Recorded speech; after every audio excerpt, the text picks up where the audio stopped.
How much time do you spend every day working on your dream? In the last 90 days, how many books have you read?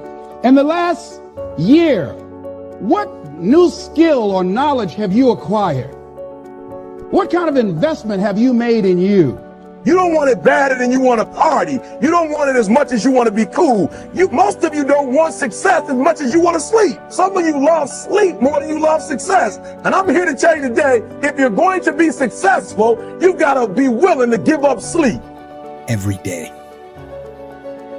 This isn't a part-time gig. This isn't punch the clock and go home for the day. You don't get weekends off. No. Here, there's no such thing as a weekend. This is an everyday gig. Every day is a Monday. You're either committed or you aren't. You're either willing to do everything it takes, whatever that might be, or you aren't. You either are willing to go through hell and high water and fire and brimstone to get to your goals, or you aren't. This is the time for you to go into warrior mode. The dreams that you have are not going to fall into your lap. We all want that. We all want the easy route. We all want it to happen fast. But the truth is that you've got to be willing to fight for what you want.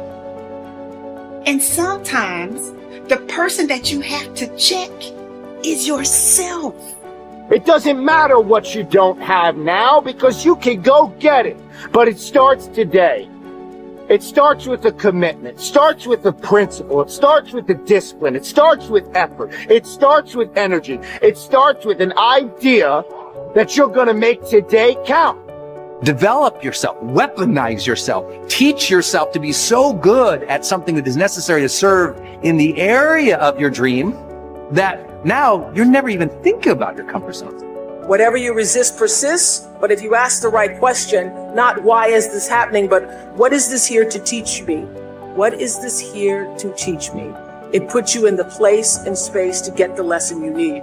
The things that you went through getting there give you the tenacity to stay there. The fight is your friend. To work on yourself daily. Work on the way you look at the world around you. Look at solutions rather than focusing on all the problems. Don't listen to its lies about what might happen if you try that new thing, and just try it. You do this and you are constantly getting stronger than that enemy within. And I may make a mistake, but I own it radically, emphatically. I don't play the blame game.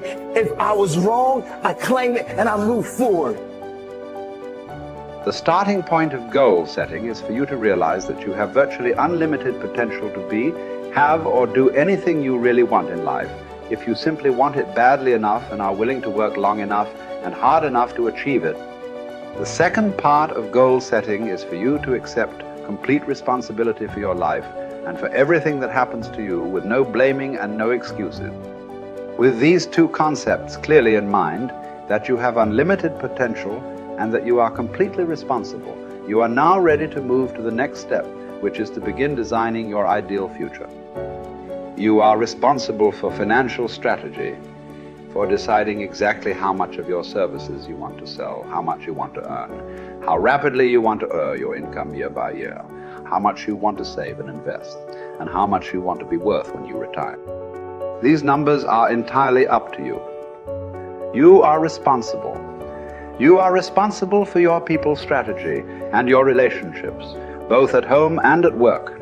One piece of advice I give my students is to choose your boss with care. Your choice of a boss is going to have a major impact on how much you earn, how fast you get ahead, and how happy you will be at your job. By the same token, your choice of a mate and friends will have as much or more to do with your success and happiness than any other decisions you make.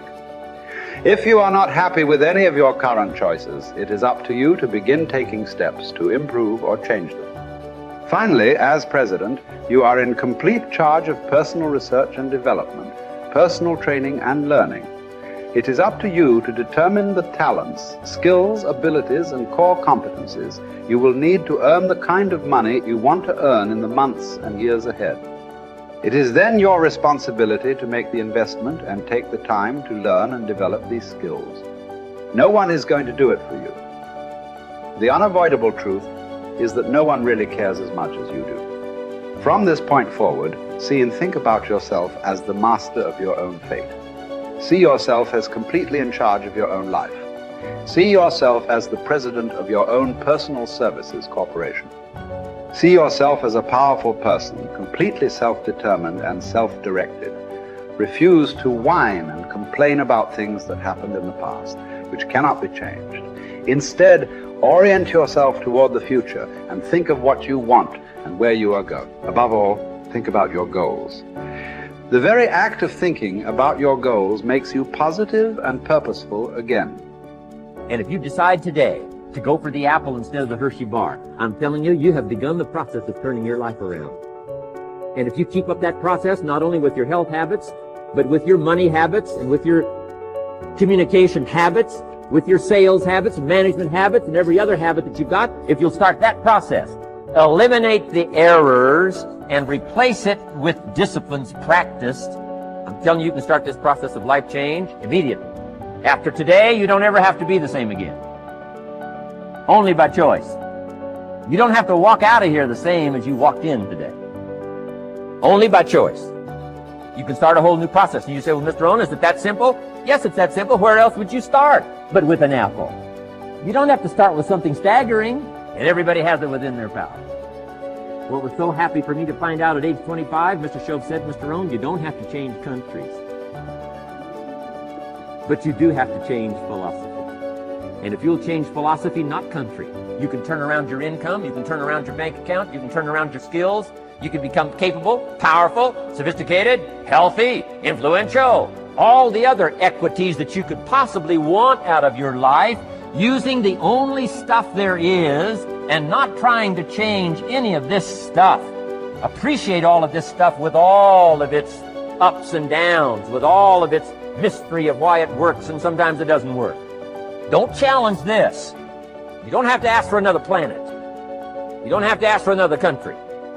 Just ask for another book. Ask for another seminar. Ask for another idea.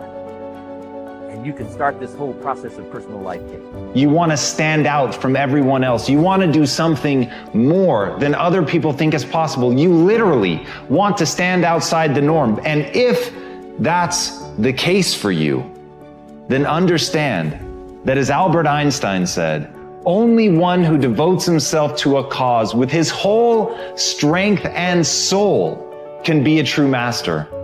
For this reason, mastery demands all of a person.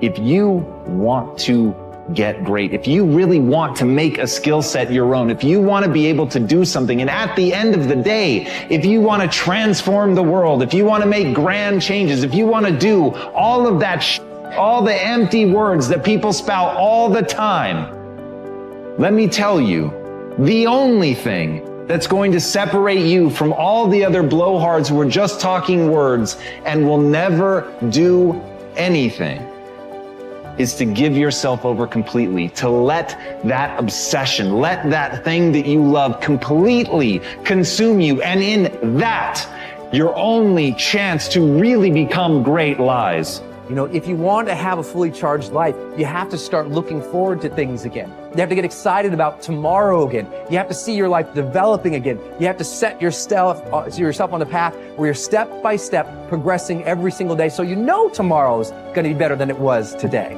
That you know tomorrow you're going to become more of who you know you can become. That you know tomorrow by your simple choices, by your simple sets of disciplines and habits, that you're going to evolve into your highest self.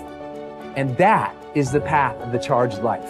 This constant engagement with the best within us, of pushing ourselves, but with that purpose and that progress of hoping to become our highest selves. And when you live in that place and you sense that every single day, that's the magic. That's what life should feel like. That's what I think we all deserve. And maybe we ought to start aiming and challenging ourselves just a little bit more to get there.